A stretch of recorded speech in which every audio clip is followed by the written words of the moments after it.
பரிசுத்த ஜெபமாலை ராணி, எங்களுக்காய் வேண்டிக் கொள்ளும். பரிசுத்த ஜெபமாலை ராணி, எங்களுக்காய் வேண்டிக் கொள்ளும். Praise the Lord. Hallelujah. യേശുവേ നന്ദി, യേശുവേ தோத்திரம். Hallelujah. ஹalleluya. கரங்களை கும்பிடுவோம். கார்மேல் அன்னையோடு இணைந்து பயணிப்போம், ஜெபிப்போம். அருள் நிறைந்த மரியே வாழ்க, ஆண்டவர் உம்முடனே, பெண்களுக்குள் ஆசீர்வதிக்கப்பட்டவர் நீரே, உமது திருவயிற்றின்கனியாகிய இயேசுவும் ஆசீர்வதிக்கப்பட்டவரே. புனித மரியே, இறைவனின் தாயே, பாவிகளாயிருக்கிற எங்களுக்காக இப்பொழுதும் எங்கள் இறப்பின் வேளையிலும் வேண்டிக் கொள்ளும். ஆமீன். இறையேசுவில் அன்பார்ந்தவர்களே, இந்த உலகத்தில் ஒரு மனிதனுக்கு கிடைக்க வேண்டிய ஒப்பற்ற பரிசு, ஒப்பற்ற செல்வம் இயேசு ஆண்டவர் தான். இந்த அறிவை நாம் பெற்றுக்கொள்ளாமல் இருந்தால் மண்ணக வாழ்க்கை பயனில்லாத வாழ்க்கையாக மாறும். ஒப்பற்ற செல்வம், ஒப்பற்ற அறிவு இயேசு கிறிஸ்துவை பற்றிய அறிவு. மாதாவின் மாசற்ற இதுக்கு அர்ப்பணிப்பதனுடைய இந்த 27வது நாளில் இயேசுவை பற்றிய 7 சிந்தனைகள் தான். முதல் நாளில் இயேசு கிறிஸ்துவை பற்றிய ஆழமான அறிவு நமக்கு தேவை. இயேசு கிறிஸ்துவை அன்பு செய்ய வேண்டும் என்பதற்கு 1 கொரிந்தியர் 2வது அதிகாரம் 1-5 முடிய இறை வார்த்தைகளில் புனித பவுல் அடிகளார் கொரிந்தி திருச்சபைக்கு எழுதும் பொழுது, உங்கள் இடையில் நான் வந்த பொழுது இயேசு கிறிஸ்துவை பற்றி, அதுவும் சிலுவையில் அறையப்பட்ட கிறிஸ்துவை பற்றி அல்லாமல் வேற யாரை பற்றியும் பேச வேண்டாம் என்று நான் நினைத்தேன். நான் உங்களிடையே வந்த பொழுது இயேசு கிறிஸ்துவை பற்றியும், அதுவும் சிலுவையில் அறையப்பட்டவனை மட்டும் பற்றி நீங்கள் அறிந்தால் போதும் என்று நான் திட்டமிட்டேன். அப்போ பவுலடிகளாருக்கு ஒரு உள்ளுணர்ந்த ஆர்வம் இருந்துச்சு. இயேசு கிறிஸ்து அவரை பற்றி மட்டும் பேசினா போதும், அவரை பற்றி மட்டும் இந்த உலகம் தெரிந்து கொண்டால் போதும். அதனால உலகத்தில் பெற்றுக்கொள்ள வேண்டிய மிகப்பெரிய பொக்கிஷம் இயேசு கிறிஸ்து என்ற பொக்கிஷம்தான், இயேசு கிறிஸ்துவை பற்றிய அறிவுதான். பிலிப்பி திருமுகத்தில் 3வது அதிகாரத்தில் 1-8 முடிய இறைவசனங்களில் புனித பவுல் அடிகளாருக்கு பெருமை பாராட்டுவதற்கு இந்த உலக காரியங்கள் நிறைய இருந்துச்சு.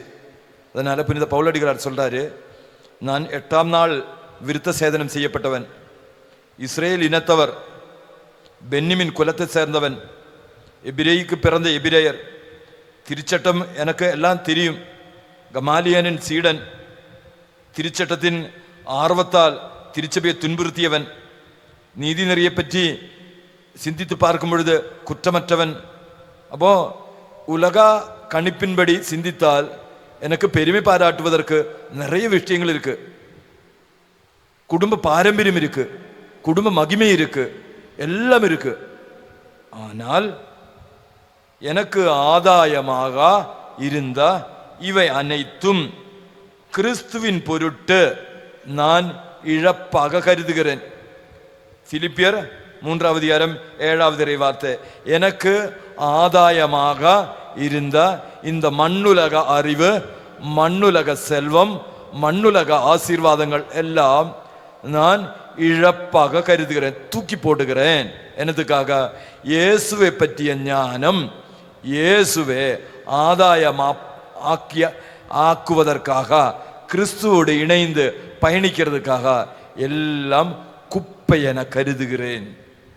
அப்போ மிகப்பெரிய அறிவு இயேசுவை பற்றிய அறிவு.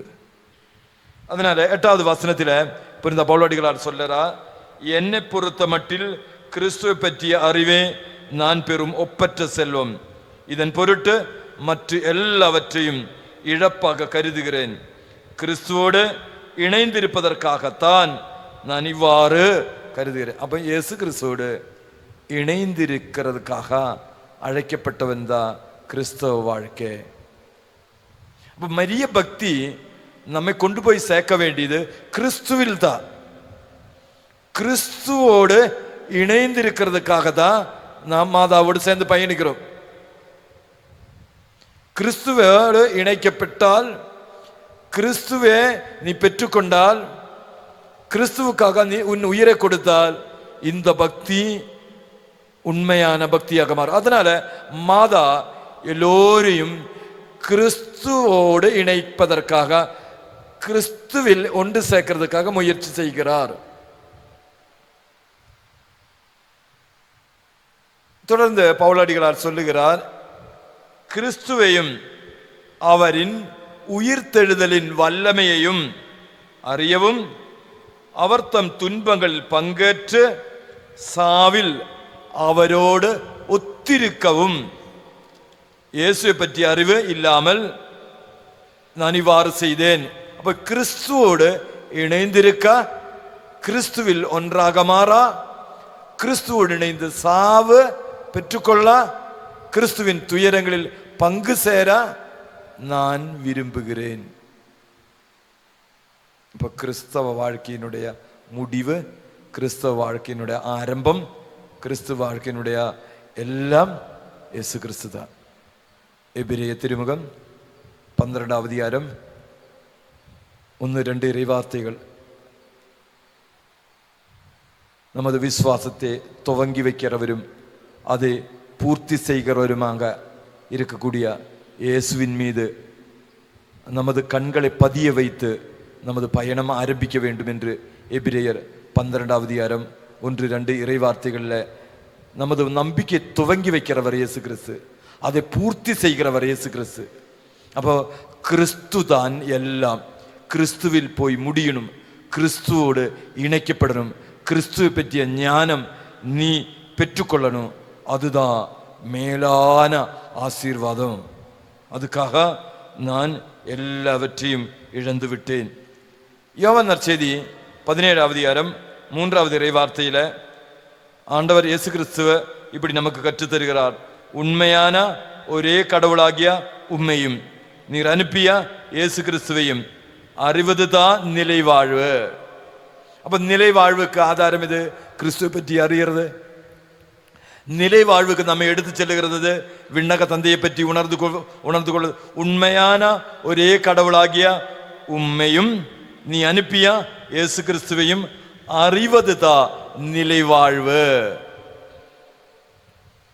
இப்போ கிறிஸ்துவை பற்றிய ஞானம், கிறிஸ்துவினுடைய நற்செய்தியை பற்றி நாம் அறியணும், கிறிஸ்துவினுடைய சுபாவத்தை பற்றி நாம் அறியணும், கிறிஸ்துவினுடைய மரணத்தை பற்றி நாம் அறியணும், கிறிஸ்துவனுடைய இறைவார்த்தையை பற்றி நாம் அறியணும், கிறிஸ்துவோட சாவில் அவரோடு இணைக்கப்படணும். இதுதான் மாதாவுக்கு நம்மை அர்ப்பணிப்பதனுடைய பக்தி முயற்சியுடைய நிறைவாக இருக்க வேண்டியது. யோவான் நற்செய்தி 4ஆம் அதிகாரம் 22வது இறைவார்த்தையில சமாரிய பெண்ணிடம் ஆண்டவர் இப்படி சொல்றாரு, நீங்கள் அறியாததை ஆராதிக்கிறீர்கள், நாங்கள் அறிந்ததை அறிந்தவரை அறிபவரை ஆராதிக்கிறேன். யூதர்களுக்கு உண்மையான கடவுள் ஒரே கடவுள் விண்ணக தந்தை என்று அவர்களுக்கு தெரியும். அவங்களுக்கு அறிவு இருக்கு. இந்த அறிவு யார் சொல்லி கொடுத்தா? இந்த அறிவு மோயிசன் வழியாக வழங்கப்பட்டது. இந்த அறிவு இறைவாக்கினர்கள் வழியாக யூத மக்களுக்கு வழங்கப்பட்டது.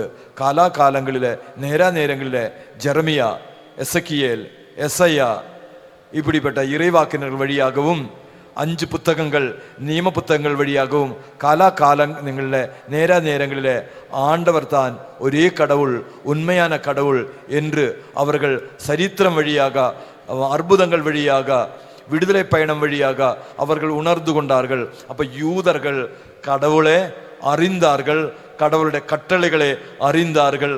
கடவுளை பற்றி அறிந்தால்தான் அவரை பின்பற்ற முடியும், அவரை நேசிக்க முடியும், மீட்படைய முடியும். அப்போ கடவுளை பற்றி அறிந்தார்கள் யூதர்கள். அப்போ ஆண்டவர் இயேசு கிறிஸ்து சமாரிய பெண்ணிடம் என்ன சொல்றா? நாங்கள் அறிந்ததை ஆராதிக்கிறோம், நாங்கள் கடவுளை அறிகிறோம், அறிகின்ற கடவுளை அப்ப கடவுளை அறிந்தா தான் கடவுளை ஆராதிக்க முடியும். கடவுளை பற்றிய ஆழமான அறிவிருந்தா முழு உள்ளத்தோடு முழு உடலோடு முழு ஆத்மாவோடு அவரை ஆராதிக்க முடியும், அவரை தேட முடியும், அவர் அருகில் வந்து தட்ட முடியும். 3 காரியங்கள். மத்தேயு 7:7 தேடுங்கள் கண்டடைவீர். யாரை தேடுறது? தேடுறதுக்கு யாராவது வேணும்ல. அப்ப கடவுளை பற்றி அறிந்தா தான் அவரை தேட முடியும். தேடுங்கள் கண்டடைவீர். மதுரன் மரியம்மாளுக்கு இயேசு கிறிஸ்துவை பற்றி தெரியாது. தெரியாம அவள் எப்படி கடவுளை தேடுவார்? எப்படி அவள் கடவுளை அறிந்தாள்? பாவத்தில் வாழ்ந்தா அவள் சிமியான் வீட்டில் இயேசு கிறிஸ்து விருந்துண்ணுகின்ற பொழுது மதுரன் மரியம்மாள் இயேசு கிறிஸ்துவின் பாதத்தில் வந்தாள். அவன் அருகில் அமர்ந்திருந்து அவளுடைய பாவங்களை பற்றி அழுது அழுது அழுது புலம்பினாள், மன்னிப்பு பெற்றாள், இரக்கம் பெற்றாள். அப்போ அவளுடைய பாவத்தை மன்னித்து 7 பேய்களிடமிருந்து அவளை விடுவித்து அவளுடைய வாழ்க்கையில அதிசயங்களும் அற்புதங்களும் நிகழச் செய்தவள். அற்புதங்கள் வழியாக, பாவங்கள் மன்னித்தது வழியாக மரியாள், மதுரன் மரியம்மாள் இயேசு கிறிஸ்துவை அறிந்தாள், இயேசு கிறிஸ்துவை அனுபவித்தாள், இயேசு கிறிஸ்துவை உணர்ந்தாள். அப்ப அறியாமல் எப்படி தேடி செல்ல முடியும்? இயேசு கிறிஸ்து 7 பேய்களை ஓட்டினார், அவளுடைய பாவங்களில் இருந்து அவளை விடுவித்தாள், அவளை இறை மகளாக உயர்த்தினார். அப்ப இயேசு கிறிஸ்துவை மதுரன் மரியம்மாள் அனுபவித்தாள், ருசித்தாள், ரசித்தாள், அனுபவித்தாள், அறிந்தாள்.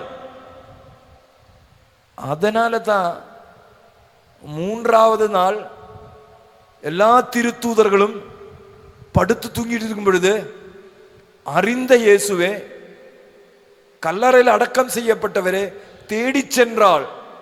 அப்ப தேடி செல்லுவதற்கு என்ன வேணும்? யாரை நான் தேடி போறேன்? அவனோட சுபாவம் என்ன? அவனோட மகிமை என்ன? அவனோட பண்பு என்ன? அவனுடைய ஆசீர்வாதம் என்ன?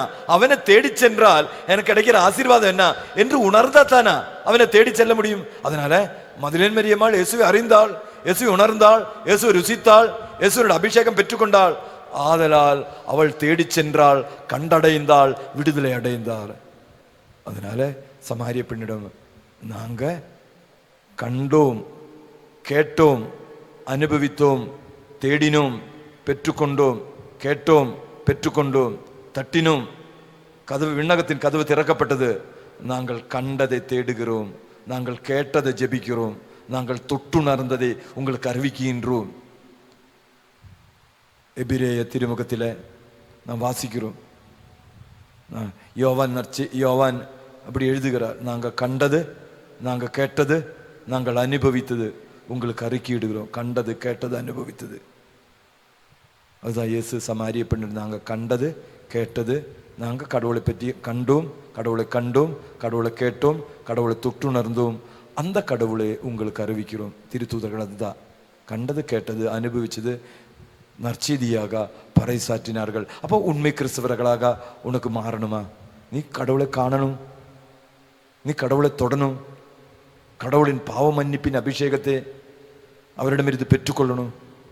அப்படி இருந்தா நீ எல்லா காலங்களிலும் எல்லா சூழ்நிலைகளிலும் இயேசு கிறிஸ்துவை தேடி செல்வீங்க, இயேசு கிறிஸ்துவை அனுபவிப்பீங்க, இயேசு கிறிஸ்துவோடு இணைந்து பயணிப்பீங்க. உன்னோட கிறிஸ்தவ வாழ்க்கை ரொம்ப பவர்ஃபுல்லாக வாழ்க்கையாக மாறும். அதுக்காக ஒப்பற்ற செல்வம், உலக காரியங்கள் எல்லாம் புறக்கணிச்சிடுவீங்க, எல்லாம் மறந்துடுவீங்க. கிறிஸ்து எனக்கு எல்லாம், கிறிஸ்துவுக்காக எல்லாம் நான் குப்பையை நான் கருதுகிறேன். அப்போ வாழ்க்கையில் என்ன நடந்தாலும், வாழ்க்கையில் ஆபத்து நடந்தாலும், கஷ்டம் நடந்தாலும் ஒரு பிரச்சனையும் இல்லை. எனக்கு இயேசுதான் எல்லாம் என்று உணர்ந்து கொள்ளும் பொழுது இங்கே ஒரு என்ன சொல்றது, டெலிவரன்ஸ், இங்கே ஒரு மாற்றம், இங்கே ஒரு நிறைவு கிறிஸ்துவனுக்கு கிடைக்கிறது. அப்போ அதுதான் யோவான் 4வது அதிகாரத்தில் இயேசுவை பற்றிய அறிவு, இயேசுவை பற்றிய அறிவு இருந்தால் அந்த அறிவு தான் மிகப்பெரிய அறிவு. அது உங்களுக்கு தெரியாது. அதனால நான் தான் உண்மையான மீட்பர். அப்போது சமாரிய பெண் ஸ்டெப் பை ஸ்டெப்பாக இயேசு கிறிஸ்துவே, ஐயா இறைவாக்கினரே, கடவுளே, மெசியாவே, ஸ்டெப் பை ஸ்டெப்பாக இயேசு கிறிஸ்து தன்னை பற்றி சொல்லி தருகிறாள். இறுதியில் சமாரிய பெண் என்ன செஞ்சார்? தன்னையே இயேசுவுக்கு அர்ப்பணித்தார். அந்த தண்ணீர் எனக்கு கொடு, இயேசு கிறிஸ்து தருகின்ற அன்பு எனக்கு கொடு, இயேசு கிறிஸ்துவின் பிரசன்னம் எனக்கு கொடு, அவன் மட்டும் எனக்கு போதும். 5 கணவர்கள், இவ்வளோ காலம் நான் தண்ணி எடுத்துட்டு இருந்ததை கூட, என்னுடைய பழைய கால வாழ்க்கை, என்னுடைய பழைய கால விபரீதங்கள் எல்லாம் நான் தூக்கி போட்டுக்கிறேன். இயேசுவே, நீ மட்டும் எனக்கு போதும். நீ தருகின்ற தண்ணி மட்டும் எனக்கு போதும். நீ தருகின்ற அன்பு மட்டும் எனக்கு போதும். மிச்ச மீதி எல்லாம் நான் குப்பை என கருதுகிறேன் என்று சொல்லிட்டு சமாரிய பெண் எல்லாம் தூக்கி போட்டுக்கிட்டாரு. அவன் கொடுத்த ஜீவ நீரூற்றே தன்னுடைய நெஞ்சில பெற்றுக்கொண்டாள். அவள் நிறைவு பெற்றாள். மகிழ்ச்சியோடு ஆனந்தத்தோடு தன்னுடைய கிராமத்துக்கு சென்று சொன்னாள், யாம் பெற்ற இன்பம் பெருக வையகம் என்று. நான் இயேசு கிறிஸ்துவை கண்டேன், இயேசு கிறிஸ்துவை ருசித்தேன், இயேசு கிறிஸ்துவை அனுபவித்தேன், நீங்களும் அவரை காண வாருங்கள் என்று சொல்லி அவரையும் இயேசு கிறிஸ்துவிடம் கூட்டி கொண்டு வந்தார். உண்மையான இறையூழியன் இயேசு கிறிஸ்துவை அனுபவிக்க வேண்டும், இயேசு கிறிஸ்துவை பார்க்க வேண்டும், இயேசு கிறிஸ்துவை தேட வேண்டும், இயேசு கிறிஸ்துவின் மீட்பின் கதவில தட்ட வேண்டும். அப்பொழுது அந்த கதவு உனக்காக திறக்கப்படும். இதுதான் ஒரு கிறிஸ்துவன் பெற்றுக்கொள்ள வேண்டிய அபிஷேகம் என்று புனித பவுல் குறிப்பிடுகிறார். இந்த உலகத்தில் நமக்கு எல்லா விதமான ஞானங்களும் உண்டு, எல்லா விதமான ஆசீர்வாதங்களும் உண்டு. இயேசு கிறிஸ்துவ ஒரு நற்செய்தி பணியாளராக, ஒரு அற்புதம் செய்கிறவனாக எல்லா மக்களும் ஏற்றுக்கொள்ளுவாங்க. அற்புதம் செய்தவன், நோயாளிகளை குணப்படுத்தியவன், பேய்களை ஓட்டியவன், இயற்கை சக்திகளை கட்டளையிட்டு அடிபணிய வைத்தவர், அப்பம் பெருக்கியவர், தண்ணீரை திராட்சரசமாக மாற்றியவர், அற்புதம் செய்தவன் என்ற நிலையில இயேசு கிறிஸ்து உலக மக்கள் ஏற்றுக்கொள்ளுகிறார்கள். அது மட்டும் போதுமா? அற்புதம் செய்கிறவர் மட்டுமே இயேசு கிடையாது. அற்புதம் செய்கிறவனாக இயேசு கிறிஸ்து உலக மக்கள் அனைவரும் ஏற்றுக்கொள்ளுகிறார்கள். ஆனா நீ கிறிஸ்தவனாக இருந்த அந்த ஞானம் மட்டும் போதும் அவனுக்கு? நோய் நீக்கிறவன், பேய்களை ஓட்டுவர, திராட்சரசத்தை தண்ணீரை திராட்சரசாக மாற்றுகிற, அற்புதம் செய்கின்ற ஒரு நபராக உலக மக்கள் இயேசு கிறிஸ்துவை ஏற்றுக்கொண்டு. இதுதான் இயேசு கிறிஸ்துவனுடைய வித்தியாசமா? அப்ப இயேசு கிறிஸ்துவனுடைய உண்மையான வித்தியாசம் என்ன? யார் இந்த இயேசு கிறிஸ்து? இயேசு கிறிஸ்துவை நல்ல போதகராக, நல்ல ஞானியாக உலகம் ஏற்றுக்கொள்வார்கள். நல்ல போதகர் தான். மக்களுக்கு தெரிகிற வரையில கதை வழியாக, உவமைகள் வாயிலாக நற்செய்தியை பற்றி சிம்பிள் லாங்குவேஜில் எல்லாருக்கும் புரிகிற மாதிரி இறைவார்த்தை சொல்லி கொடுத்தா ஒரு நல்ல போதகர். கதையா புரிஞ்சுக்கிற மாதிரி இறை வார்த்தையே, மீட்பின் மறைவுண்மைகளை சொல்லி கொடுத்தா ஒரு நல்ல ஞானமுள்ள நல்ல போதகர். அது மட்டுமா இயேசு? மறுபடியும் இயேசு கிறிஸ்துவை பற்றி சொல்லுவாங்க, அவனுடைய போதனை உயர்ந்த போதனை கற்றுத்தந்தவர். He's a moral teacher. மற்ற மத தலைவர்கள் சொன்னதை விட உன்னதமான காரியம் என்ன இயேசு கிறிஸ்து சொன்ன உன்னதமான காரியம்? எதிரியே மன்னிக்க வேண்டும். உன்னுடைய வலது கன்னத்தில் அறைகிறவனுக்கு இடது கன்னத்தில் அறையவனுக்கு வலது கன்னம் காண்பிச்சு கொடுக்க வேண்டும். உன்னுடைய போர்வையை சொந்தமாக்குறவனுக்கு, உன்னுடைய மேலாடையை சொந்தமாக்குறவனுக்கு போர்வையை கொடுத்து விட வேண்டும். என் கூட 1 மைல் நடக்க வேண்டும் என்று சொல்லுகிறவனுக்கு 2 மைல் நடக்க வேண்டும். இதான் இயேசு கிறிஸ்துவின் போதனை.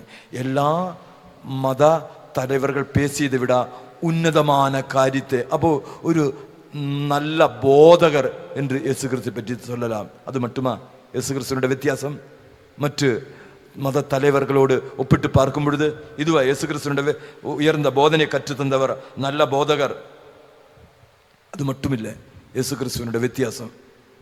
இயேசு கிறிஸ்துவ மற்றொரிடமிருந்து இயேசு கிறிஸ்துவ பிரிக்கிறது என்ன? இயேசு கிறிஸ்துவின் மீது எல்லா உலக மக்களுக்கும் இஷ்டம் இருக்கு. அற்புத செய்கிறவனாக, നല്ലൊരു മോദകരാക, നല്ലൊരു ജ്ഞാനിയാക, നല്ല വഴികാട്ടിയാക, ഒരു സോഷ്യൽ വർക്കറാക, ഒരു சீர்திருத்தவாதியாக, இப்படிப்பட்ட நிறைய பெயர்களில் நிறைய காரியங்களில் இயேசு கிறிஸ்துவை எல்லா மக்களும் ஏற்றுக்கொள்ளுகிறார்கள். நீ எப்படி இயேசு கிறிஸ்துவை ஏற்றுக்கிறீங்க? இயேசு கிறிஸ்து உலகத்தில் அநேகம் பேருக்கு இயேசு கிறிஸ்து மீது இஷ்டம்தான். யூதர் இயேசு கிறிஸ்துவை ஒரு ரபியாக ஏற்றுக்கொள்ளுகிறார்கள். முஸ்லிம் சகோதரர்கள் இயேசுவை ஒரு இறைவாக்கினராக ஏற்றுக்கொள்ளுகிறார்கள். புத்தர் இயேசு கிறிஸ்துவே ஒரு பெரிய டீச்சராக, ஒரு பெரிய டீச்சர் வருவார். அந்த ஆசிரியர், அப்ப புத்த மதத்தை சேர்ந்தவர்கள் புத்தன் சொன்ன பெரிய ஆசிரியர் ஒருவர் வரவிருக்கிறார் என்று இயேசு கிறிஸ்துவை பற்றி சொல்லியிருக்கிறார். அந்த ஆசிரியர் தான். அப்ப பெரிய ஆசிரியராக புத்த மதத்தை சேர்ந்தவர்கள் இயேசு கிறிஸ்துவை ஏற்றுக்கொள்ளுகிறார். ஆனா what is the uniqueness of Jesus? இயேசு கிறிஸ்துவனுடைய வித்தியாசம் என்ன? உலக மத தலைவர்களிடமிருந்து எல்லோரும், உலக மக்கள் அனைவரும் இயேசு கிறிஸ்துவை ஏற்றுக்கொள்ளுகிறார்கள். ஆனால் கிறிஸ்தவன் நிலையில what is the difference between Jesus and other leaders? மற்ற லீடர்ஸுக்கும் இயேசு கிறிஸ்துக்கு வித்தியாசம் என்ன? இயேசு கிறிஸ்து ஒரு விஷயத்தை எடுத்து சொன்னார். என்ன சொன்னார்? ஐ ஆம் த வே, ஐ ஆம் த ட்ரூத், ஐ ஆம் த லைஃப். நானே வழி, நானே சத்தியம், நானே உயிர். அப்போ வேற உயிர் பெற வேண்டும் என்பதற்கு இந்த உலகத்தில் வேற வழி இல்லை. நீங்கள் உயிர் பெற்றுக்கொள்ள வேணுமா? விண்ணக உயிர் நீங்க உங்களுக்கு பெற்றுக்கொள்ளணுமா? விண்ணக உங்களுக்கு கிடைக்கணுமா? ஐ ஆம் த வே, there is no other way. I am the way, I am the truth, I am the life. நானே ஜீவன், நானே சத்தியம், நானே வழி. அப்ப மீட்புக்காக ஆகாயத்திற்கு கீழே, விண்ணுக்கு கீழே, ஆகாயத்திற்கு கீழே மீட்புக்காக ஒரே வழி. அப்போ மீட்பு பெறணுமா? இயேசு வேணும். ஆசீர்வதிக்கப்படணுமா? இயேசு வேணும். This is an exclusive claim. இது உலகத்தில் மீட்கப்படுவதற்கு இயேசு கிறிஸ்துவை ஏற்றுக்கொள்ள வேண்டும். there is no other way, there is no other truth, there is no other life other than Jesus Christ. this is an exclusive claim. இயேசு கிறிஸ்து மட்டும்தான் மீட்பர். இந்த மீட்பருக்கு நம்மை வழிநடத்தி செல்லுகிற டியூட்டி தான் பரிசுத்த மாதாவுக்கு. இயேசு இல்லாமல், இயேசுவோடு இணைந்து பயணிக்காமல் விண்ணக தந்தையை நமக்கு அணுக முடியாது. சீமோன் இயேசு கிறிஸ்துவை கரங்கள் எடுத்து இப்படி பதில் உரைத்தார். இக்குழந்தை இஸ்ரேல் மக்களின் பலர் வீழ்ச்சிக்கும் எழுச்சிக்கும் காரணமாக இருக்கும், எதிர்க்கப்படும் அடையாளமாகவும் இருக்கும், பலருடைய மறைவான எண்ணங்கள் வெளிப்படும். லூக்கா நற்செய்தி 2வது அதிகாரம் 34-35 இறை வார்த்தைகள். அப்போ பெற்றுக்கொள்ள வேண்டிய செல்வம், நாம் பயணிக்க வேண்டிய வழி இயேசு கிறிஸ்து என்ற வழி. நாம் பெற்றுக்கொள்ள வேண்டிய உண்மை இயேசு கிறிஸ்து என்ற உண்மை. நாம் பங்கு சேர வேண்டிய ஜீவன் இயேசு கிறிஸ்துவனுடைய ஜீவன். இதுதான் இந்த 33 நாட்கள் மாதாவோடு இணைந்து பயணித்து நாம் கிறிஸ்துவில் ஒன்று சேரணும், கிறிஸ்துவோடு ஒன்றாக இணைக்கப்படணும். அதுக்காக நாம் ஜெபிப்போம், கரங்களை கும்பிடுவோம். இயேசுவே, உண்மையான உயிர் தருகின்ற உன்னை அறிந்து கொள்ள, உண்மையான வழியாகிய உம்மை பின்பற்ற எனக்கு துணையாக இரும், என்னை ஆசீர்வதியும். பரிசுத்த மாதாவே, கரம் பிடித்து இயேசு ஆண்டவரிடம் என்னை வழி நடத்தி செல்லும். கரங்கள் கும்பிட்டு ஜெபிப்போம். அருள் நிறைந்த மரியே வாழ்க, ஆண்டவர் உம்முடனே, பெண்களுக்குள் ஆசீர்வதிக்கப்பட்டவர் நீரே, உமது திருவயிற்றின்கனியாகிய இயேசுவும் ஆசீர்வதிக்கப்பட்டவரே. புனித மரியே, இறைவனின் தாயே, பாவிகளாயிருக்கிற எங்களுக்காக இப்பொழுதும் எங்கள் இறப்பின் வேளையிலும் வேண்டிக் கொள்ளும். ஆமீன். நிலையான புகழுக்குரிய தூய்மை மிகு நற்கருணைக்கு எல்லா காலமும் ஆராதனையும் புகழும் ஆட்சியும் உண்டாக கடவது. இயேசுவின் பரிசுத்த இரத்தத்திற்கு நமது கிறிஸ்தவ சாட்சிய வாழ்க்கை ஒப்பு கொடுப்போம். இயேசுவின் பரிசுத்த இரத்தத்திற்கு நமது அர்ப்பண துறவற வாழ்க்கை ஒப்பு கொடுப்போம். ஒப்பு கொடுத்து ஜெபிப்போம். விண்ணுலகில் இருக்கிற எங்கள் தந்தையே, உமது பெயர் தூயதென போற்றப் பெறுக. உமது ஆட்சி வருக. உமது திருவுளம் விண்ணுலகில் நிறைவேறுவது போல மண்ணுலகிலும் நிறைவேறுக. எங்கள் அன்றாட உணவை இன்று எங்களுக்கு தாரும். எங்களுக்கு எதிராக குற்றம் செய்வோரை நாங்கள் மன்னிப்பது போல எங்கள் குற்றங்களை மன்னியும். எங்களை சோதனைக்கு உட்படுத்தாதையும் தீமையிலிருந்து எங்களை விடுவித்தருளும். ஆமென். கார்மேல் தியான இல்லத்தையும் அதன் ஊழியங்களையும் ஊழியக்காரர்களை, ஜெப நண்பர்கள், உதவியாளர்கள் அனைவரையும் கார்மேல் அன்னையின் மாசற்ற இதயத்திற்கு அர்ப்பணித்து, அருள் நிறைந்த மரியே வாழ்க, ஆண்டவருமுடனே பெண்களுக்குள் ஆசீர்வதிக்கப்பட்டவர் நீரே, உமது திருவற்றிங்கனியாகிய இயேசுவும் ஆசீர்வதிக்கப்பட்டவரே. புனித மரியே, இறைவனின் தாயே, பாவிகளாயிருக்கிற எங்களுக்காக இப்பொழுதும் எங்கள் இறப்பின் வேளையிலும் வேண்டிக் கொள்ளும். ஆமென். கார்மேல் தியான இல்லத்தில் எல்லா மாதங்களிலும் நடைபெறுகின்ற 2 உள்ளிருப்பு தியானங்களுக்காக, இந்த உள்ளிருப்பு தியானங்களில் கடந்து வருகின்ற இறை மக்களுக்காக, அவர்களே பரிசுத்த மாதாவின் கார்மேல் அன்னையின் மாசற்ற இதயத்திற்கு அர்ப்பணித்து, அருள் நிறைந்த மரியே வாழ்க, ஆண்டவருமுடனே பெண்களுக்குள் ஆசீர்வதிக்கப்பட்டவர் நீரே, உமது திருவயிற்றின் கனியாகிய இயேசுவும் ஆசீர்வதிக்கப்பட்டவரே. புனித மரியே, இறைவனின் தாயே, பாவிகளாயிருக்கிற எங்களுக்காக இப்பொழுதும் எங்கள் இறப்பின் வேளையிலும் வேண்டிக் கொள்ளும். ஆமென். கார்மேல் தியான இல்லத்தில் எல்லா மாதங்களிலும் நடைபெறுகின்ற முதல் சனிக்கிழமை பகல் ஜபத்திற்காக, இந்த ஜபத்திற்காக ஏராளமானோர் இந்த இல்லத்திற்கு கடந்து வருவதற்கும், அந்த நாட்களில் இந்த இல்லத்தில் அதிசயங்களும் அற்புதங்களும் நோய் நீங்குதலும் நடப்பதற்கு ஆகவும், ஒரு நாள் ஜப வழிபாடை பரிசுத்த கார்மேல் அன்னையின் மாசற்ற இதயத்திற்கு அர்ப்பணித்து, அருள் நிறைந்த மரியே வாழ்க, ஆண்டவருமுடனே பெண்களுக்குள் ஆசீர்வதிக்கப்பட்டவர் நீரே, உமது திருவயிற்றின்கனியாகிய இயேசுவும் ஆசீர்வதிக்கப்பட்டவரே.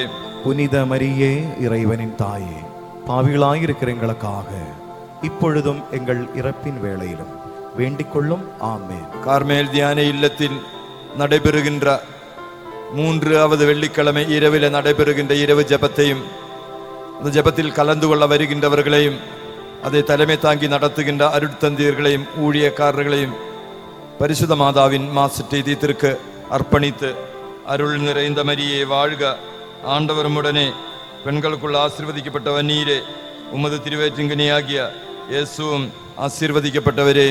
புனித மரியே, இறைவனின் தாயே, பாவிகளாயிருக்கிற எங்களுக்காக இப்பொழுதும் எங்கள் இறப்பின் வேளையிலும் வேண்டிக் கொள்ளும். ஆமென். கார்மேல் தியான இல்லத்திலிருந்து வெளியே நடக்குகின்ற எல்லா வெளியூர் புரோகிராமுகளுக்குமாக, மினிஸ்ட்ரிக்குமாக, இந்த மினிஸ்ட்ரிகளை பரிசுத்த மாதாவின் மாசற்ற இதயத்திற்கு அர்ப்பணித்து, அருள் நிறைந்த மரியே வாழ்க, ஆண்டவருமுடனே பெண்களுக்குள் ஆசீர்வதிக்கப்பட்டவர் நீரே, உமது திருவயிற்றின்கனியாகிய இயேசுவும் ஆசீர்வதிக்கப்பட்டவரே. புனித மரியே, இறைவனின் தாயே, பாவிகளாயிருக்கிற எங்களுக்காக இப்பொழுதும் எங்கள் இறப்பின் வேளையிலும் வேண்டிக் கொள்ளும். ஆமென். கார்மேல் தியான இல்லத்தின் பொருளாதார தேவைகள் பூர்த்தி செய்ய வேண்டும் என்பதற்காக, இந்த இல்லத்தில் நடந்து கொடுக்கின்ற கட்டுமான பணிகளுக்காக, பரிசுத்த மாதாவின் மாசற்ற இதயத்திற்கு தியான இல்லத்தின் எல்லா பொருளாதார தேவைகளையும் அர்ப்பணித்து, அருள் நிறைந்த மரியே வாழ்க, ஆண்டவருமுடனே பெண்களுக்குள் ஆசீர்வதிக்கப்பட்டவர் நீரே, உமது திருவயிற்றின்கனியாகிய இயேசுவும் ஆசீர்வதிக்கப்பட்டவரே. புனித மரியே, இறைவனின் தாயே, பாவிகளாயிருக்கிற எங்களுக்காக இப்பொழுதும் எங்கள் இறப்பின் வேளையிலும் வேண்டிக் கொள்ளும். ஆமென். கார்மேல் தியான இல்லத்தை தங்களுடைய ஊழியம் வழியாக இந்த இல்லம் ஆரம்பித்த நாளிலிருந்து இந்த இல்லத்தில் தன்னலமின்றி ஊழியம் செய்கின்ற எல்லா ஊழியக்காரர்களுக்காக, அவர்களது குடும்பங்களுக்காக, அவர்களது ஜெப விண்ணப்பங்கள் நிறைவேற வேண்டும் என்பதற்காக அவர்களே கார்மேல் அன்னையின் மாசற்ற இதயத்திற்கு அர்ப்பணித்து, அருள் நிறைந்த மரியே வாழ்க, ஆண்டவருமுடனே பெண்களுக்குள் ஆசீர்வதிக்கப்பட்டவர் நீரே, உமது திருவயிற்றின்கனியாகிய இயேசுவும் ஆசீர்வதிக்கப்பட்டவரே. புனித மரியே, இறைவனின் தாயே, பாவிகளாயிருக்கிற எங்களுக்காக இப்பொழுதும் எங்கள் இறப்பின் வேளையிலும் வேண்டிக் கொள்ளும். ஆமென். கார்மேல் தியான இல்லத்தில் ஊழியம் செய்கின்ற வாலிப மக்களுக்காக, அவர்களுடைய ஜபக்கருத்துக்கள் நிறைவேற வேண்டும் என்பதற்காக இந்த வாலிப மக்களிலே செமினாரியிலே சேர்ந்து பயிலுகின்ற எல்லா எங்களது மக்களுக்காக அவர்களை பரிசுத்த மாதாவின் மாசற்றீதத்துக்கு அர்ப்பணித்து அருள் நிறைந்த மரியே வாழ்க, ஆண்டவரும் உடனே பெண்களுக்குள் ஆசீர்வதிக்கப்பட்டவர் நீரே, உமது திருவேற்றின் கனியாகிய இயேசுவும் ஆசீர்வதிக்கப்பட்டவரே. புனித மரியே இறைவனின் தாயே, பாவிகளாயிருக்கிற எங்களுக்காக இப்பொழுதும் எங்கள் இறப்பின் வேளையிலும் வேண்டிக் கொள்ளும். ஆமேன். தேசத்தின் பல்வேறு பகுதிகளில் இருந்து தியான இல்லத்திற்கு கடந்து வந்து தியான இல்லத்தினுடைய ஊழியங்கள் வளர்ச்சி பெற வேண்டும் என்பதற்காக பரிந்துரை ஜெபிக்குகின்ற பரிந்துரையாளர்கள், இரவிலும் பகலிலும் இந்த இல்லத்திற்காக பரிந்து பேசுகின்ற பரிந்துரையாளர்களையும் அவர்களது குடும்பங்களையும் ஆண்டவருடைய பரிசுத்த மாதாவினுடைய மாசற்ற இதயத்திற்கு அர்ப்பணித்து அருள் நிறைந்த மரியே வாழ்க, ஆண்டவரும் உடனே பெண்களுக்குள் ஆசீர்வதிக்கப்பட்டவர் நீரே, உமது திருவயிற்றின் கனியாகிய இயேசுவும் ஆசீர்வதிக்கப்பட்டவரே. புனித மரியே இறைவனின் தாயே, பாவிகளாயிருக்கிற எங்களுக்காக இப்பொழுதும் எங்கள் இறப்பின் வேளையிலும் வேண்டிக் கொள்ளும். ஆமென். கடந்த பல ஆண்டுகளாக இந்த இல்லத்தை அன்போடு வழிநடத்தி செல்லுகின்ற இந்த இல்லத்தின் டைரக்டர் இயக்குனர் அருட்தந்தை ஸ்டீஃபன் அவர்கள் உடல் நலத்திற்காக அவர் ஆசீர்வதிக்கப்பட வேண்டும் என்பதற்காக அவரே பரிசுத்த மாதாவின் மாசற்ற இதயத்திற்கு அர்ப்பணித்து அருள் நிறைந்த மரியே வாழ்க, ஆண்டவரும் உடனே பெண்களுக்குள் ஆசீர்வதிக்கப்பட்டவர் நீரே, உமது திருவயிற்றின் கனியாகிய இயேசுவும் ஆசீர்வதிக்கப்பட்டவரே. புனித மரியே இறைவனின் தாயே, பாவிகளாயிருக்கிற எங்களுக்காக இப்பொழுதும் எங்கள் இறப்பின் வேளையிலும் வேண்டிக் கொள்ளும். ஆமென். பரிசுத்த கார்மேல் அன்னையின் மாசற்ற இதயம் வழியாக இயேசுவின் திரு இருதயத்திற்கு நம்மையும் கார்மேல் தியான இல்லத்தின் ஊழியங்களையும் ஜபக்கருத்துக்களையும் ஒப்பு கொடுப்போம். ஆண்டவரே, கடந்த காலங்களிலெல்லாம் எங்களை வழி நடத்தியதற்காக, இந்த இல்லத்தின் ஊழியங்களை வழி நடத்தியதற்காக, ஊழியக்காரர்களின் வாழ்க்கையில அதிசயங்களும் அற்புதங்களும் நிகழச் செய்ததற்காக, இந்த இல்லத்தில் பணிபுரிகின்ற அருட்தந்தையர்களை ஆசீர்வதித்தமைக்காக உமக்கு நன்றி செலுத்துகின்றோம். கார்மேல் தியான இல்லத்தையும் ஊழியங்களையும் ஊழியக்காரர்களையும் அருட்தந்தையர்களையும் இயேசு ஆண்டவருடைய திறக்கப்பட்ட திரு இருதயத்திற்கு அர்ப்பணித்து மாண்புயர் கீதத்தை பாடி ஆண்டவருடைய ஆசீர்வாதத்தை பெற்றுக்கொள்வோம்.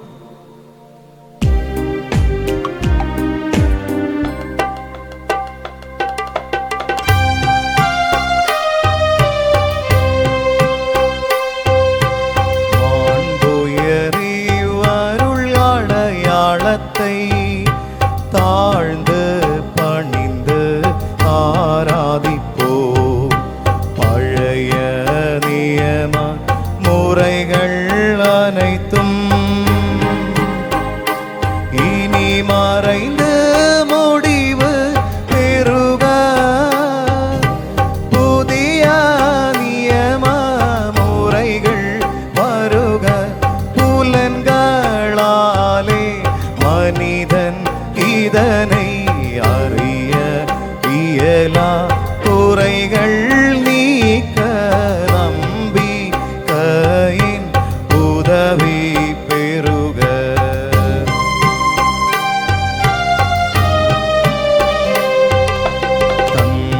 தந்தையவர்க்கும் மகனவர்க்கும் புகழ்ச்சியோடு வெற்றியார்க்கும் மீட்பின் பெருமை மாட்சிமையோடு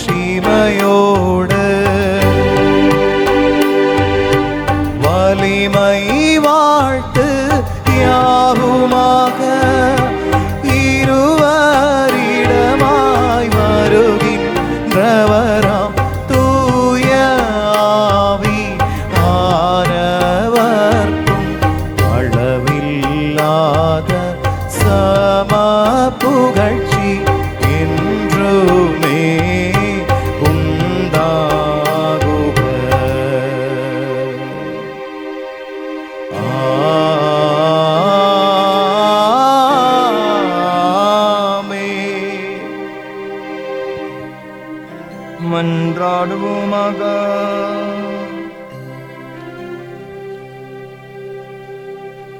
இறைவா, இந்த வியப்புக்குரிய அருளடையாளத்தினை உம்முடைய பாடுகள் நினைவே எங்களுக்கு விட்டு சென்றீர். உம் திருவுடல் திருரத்தமாகியவற்றின் தூய மறைப்பொருளை வணங்கும் நாங்கள் உமது மீட்பின் பயனை இடைவிடாமல் துய்த்து உணர்ந்து மகிழ அருள் வீராக. தந்தையாகிய இறைவனோடு தூயாவியாரின் ஒன்றிப்பில் இறைவனாய் என்றென்றும் வாழ்ந்து ஆட்சி செய்கின்ற உம்மை மன்றாடுகின்றோம்.